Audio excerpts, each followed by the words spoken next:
Hi friends, బాగున్నారా? బాగుండాలి, అందరూ బాగుండాలి, అందులో నేను ఉండాలి. ఏంటిదంటే విశేషం, నేనైతే ఆషాఢ మాసం పట్టుకున్నా, వారాహి అమ్మవారి పూజ చేసుకుంటున్నా. ఈ రోజుకి 4వ రోజు. ఇంకా 5 రోజులు చేసుకుంటే నవరాత్రులు అయిపోతాయి. నేను అమ్మవారి పూజ అయితే పట్టుకున్నా, వారాహి అమ్మవారిది పూజ చేసుకుంటున్నాను నేను. ఏంటిదంటే విశేషం, చాలా ఎండలు కొడుతున్నాయి. మొగులు అయితే మస్తు మొగులు అయింది, కానీ వానదేవునికి అయితే జాలి అనిపిస్తలేదు. ఒక్కసారన్నా మంచిగా వాన కొట్టిపోతే పాపం రైతులకి, పొలాలు పండించుకునే వారికి వాళ్ళకి కొంచెం మంచిగా అనిపించు. ఎందుకంటే అలుకులు వేసిరు, మొలకలికిరు, కానీ వర్షం పడతలేదని చాలామంది ఎదురు చూస్తారు. వర్షం పడాలని చాలామందికి ఎదురు చూపులు ఉన్నాయి.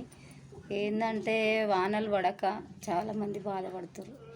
మా చిన్నతనంలో వర్షం పడకపోతే మా ఊరిలో, మా అమ్మలది కొలనుపాక, మా ఊరిలో చిన్నప్పుడు కప్పతల్లి ఆట ఆడేది. మళ్ళా బొడ్రాయికి సర్వలలో నీళ్ళు ఎత్తుకుపోయి బొడ్రాయికి నీళ్ళు పోసేది.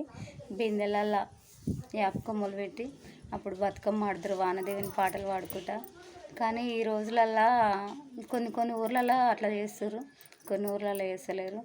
ఏంటంటే దేవుణ్ణి బాగా వేడుకునేది ఏంది, ఒకసారి మంచిగా కరుణించి వర్షం పడాలని కోరుతున్నాను నేనైతే.